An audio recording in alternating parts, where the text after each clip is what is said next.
checking in with yourself, because if what you're doing is truly working for you, then when you sit back in a quiet moment and you think about all the things that you're doing, then a smile should come to your face.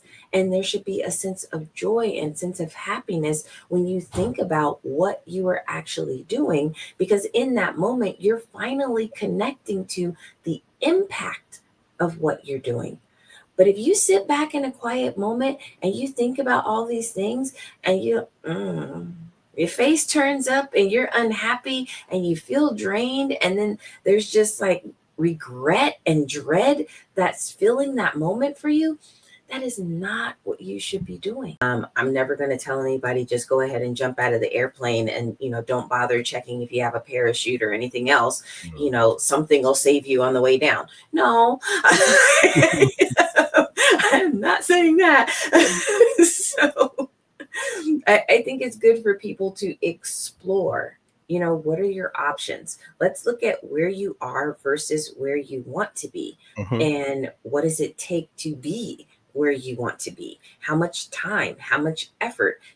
Is there some money that you need to be putting away from this paycheck to go to this thing over here that you're truly passionate about? Do you mean this? Do you mean this? Or do you mean this?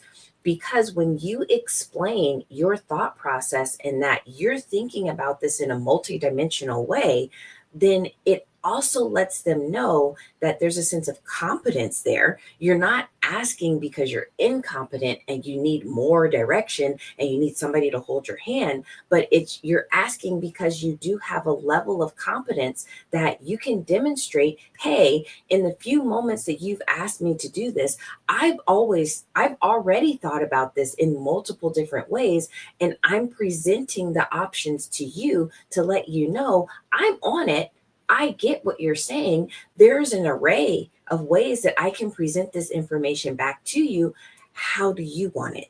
So I advocate for that you are communicating back in the moment with as much information as you have, just, as you're processing it.